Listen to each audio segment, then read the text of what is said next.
안녕하세요. 캘리포니아 얼바인에서 건축과 인테리어 등 제너럴 컨트랙터 일이랑 리얼터 일을 하고 있는 집박사 찰스입니다.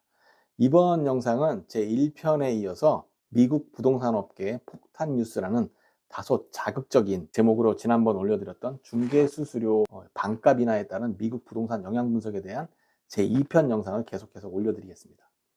특히 오늘 영상에서는 미국 집을 구입 또는 매도할 계획이 있는 매도자와 매수자 입장에서 실질적으로 도움이 되시길 바라는 마음으로 한번 이야기를 시작해 보도록 하겠습니다.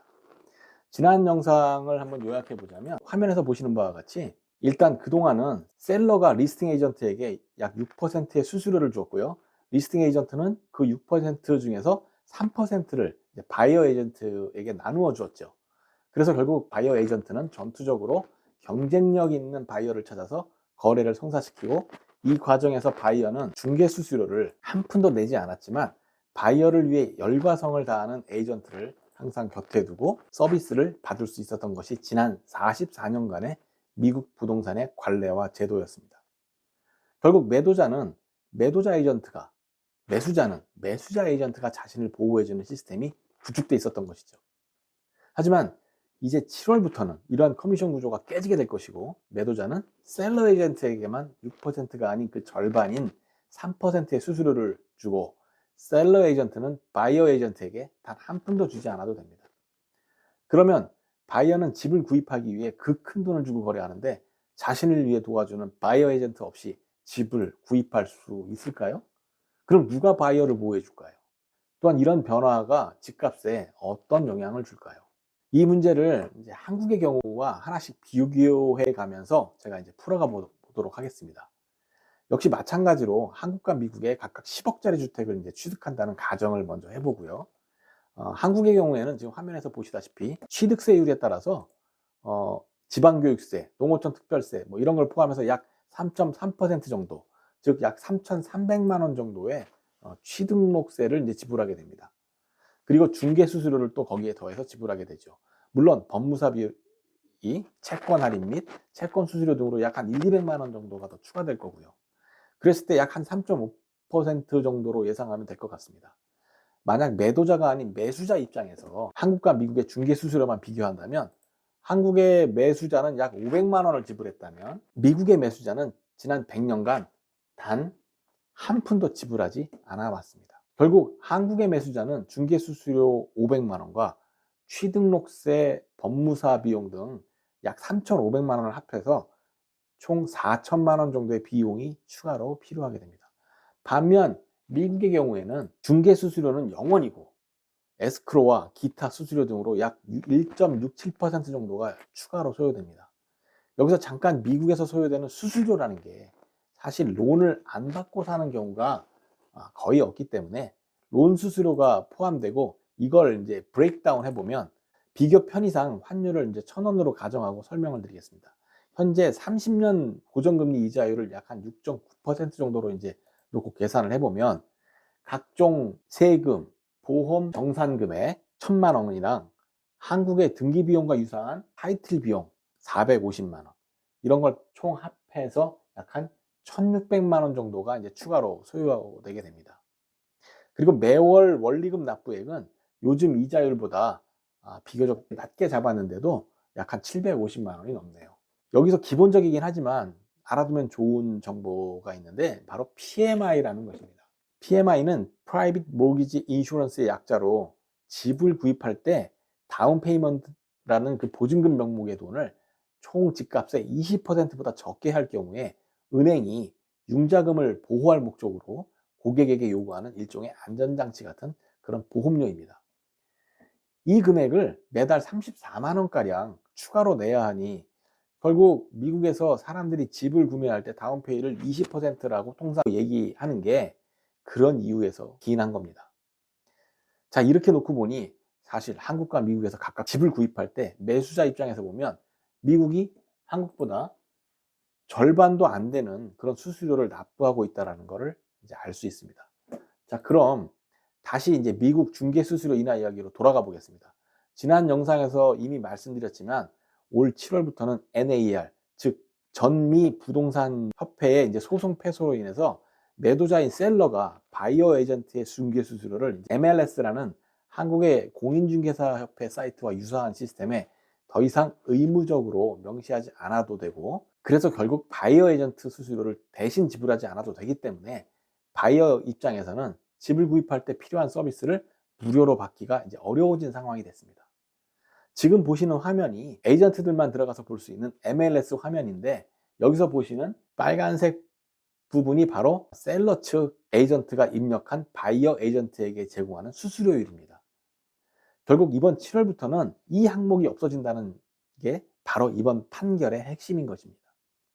그럼 바이어 에이전트는 수수료가 없어지면 한국처럼 바이어가 직접 셀러 에이전트를 찾아가서 집을 구입할 수도 있겠지만, 사실 이게 이론상으로는 가능할지 몰라도 미국의 셀러 에이전트는 자기에게 수수료를 지불하는 셀러를 위해 일을 하기 때문에 절대 바이어에게 유리하도록 거래를 진행하기가 쉽지 않을 것이라고 많은 현직 리얼터들은 얘기하고 있습니다.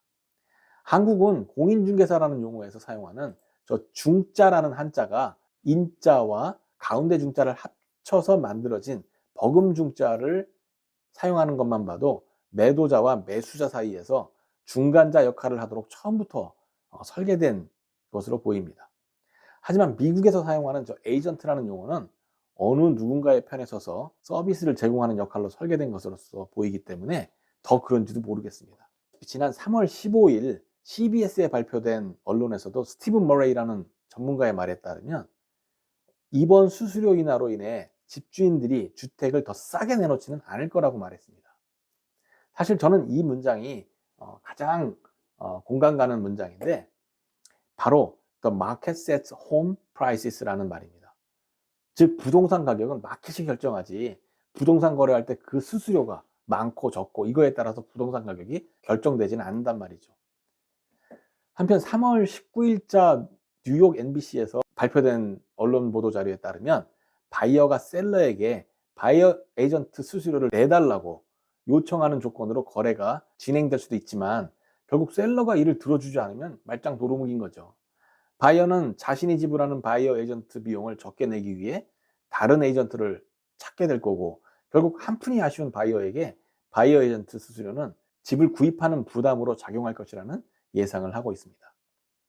자, 그럼 여러분은 수수료 인하가 집값에 진짜 영향을 준다고 생각하시나요? 그렇다면 집을 7월달 이후로 팔아야 될까요?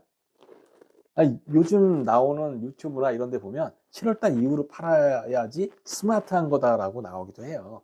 사실 뭐 그럴 수 있어요. 제가 뭐 그렇다 이렇다를 극단적으로 표현할 필요는 없기 때문에 그렇게는 말씀을 안 드리겠습니다만은, 자, 마지막으로 이제 그런 얘기를 하기 위해서 상황을 한번 단순화시킨 세 가지 시나리오를 한번 살펴보겠습니다. 먼저 앞서 보여드렸던 화면에서 케이스 A에서 보시면 셀러가 리스팅 에이전트에게 6%가 아니라 7월부터는 2에서 3% 수수료를 주게 될 거고, 리스팅 에이전트 입장에서는 바이어 에이전트 없이 오픈하우스를 찾아오거나 직접 연락해오는 바이어를 상대하기 위해서 보조 리스팅 에이전트 같은 그런 역할을 하는 에이전트를 고용할 가능성이 있습니다.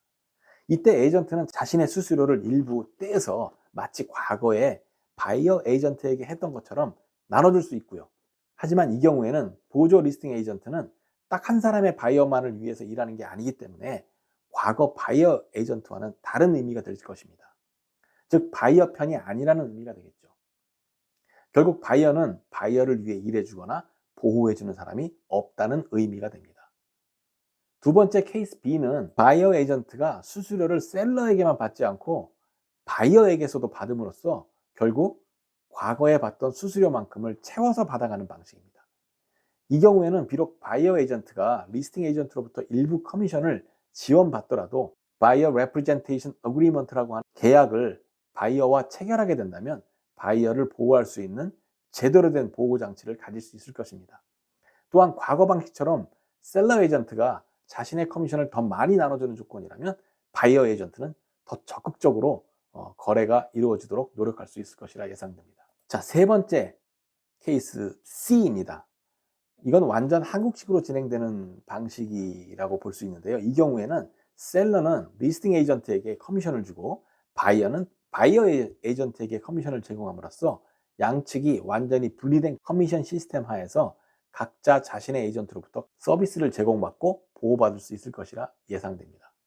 다만 매수자가 온전히 바이어 에이전트 커미션을 부담하는 것이 100년 넘게 유지되어 온 한국의 정서상 가능할까? 또한 바이어의 빠듯한 예산에서 경제적으로 부담이 되기 때문에 현실성은 좀 떨어질 거라 이런 생각이 듭니다. 자, 그럼 오늘 마지막으로 이번 커미션 축소 판결이 집값에 어떤 영향을 미칠지 한번 생각해 보았습니다.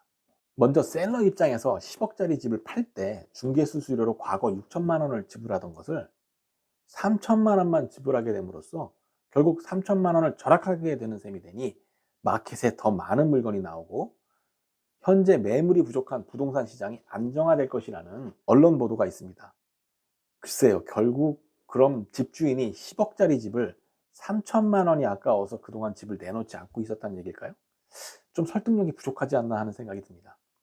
아니면 케이스 B에서 보시다시피 현재 매물이 부족하니까 그까지 3천만 원 더 받자고 집을 팔기보다는 좀 더 갖고 있어야겠다는 의견이 좀 더 설득력이 있지 않나 싶습니다. 그렇다면 매수자 입장에서 한번 볼까요? 바이어는 과거에 중개수수료를 한 푼도 내본 적이 없는데 이번 판결로 갑자기 1,000만 원 정도의 추가 수수료를 지불하라고 하면 현금보다는 신용카드랑 할부로 살아가는 게 일반화된 미국 사람들 입장에서 이건 꽤 큰 부담이 될 수 있습니다.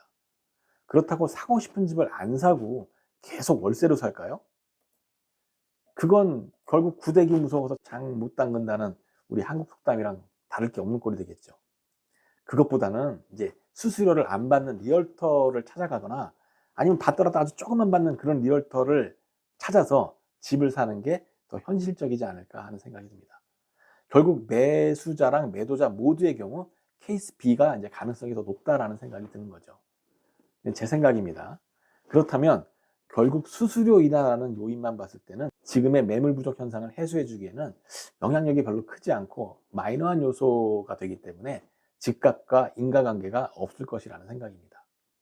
결국 집값이라는 게 이런 미시적 요소보다는 세계 경제, 모기지 이자, 원재료 가격 이런 다른 어떤 비교적 좀 거시적인 요인에 의해서 그런 영향으로 변동성이 더 클 수밖에 없다는 의견을 결론으로 도출해 봤습니다. 자, 지금까지 커미션 반값 축소에 따른 부동산 영향 분석에 대한 말씀드렸고 시청해 주셔서 감사드리며 캘리포니아 얼바인의 제너럴 컨트랙터 그리고 리얼터인 집박사 찰스였습니다. 감사합니다.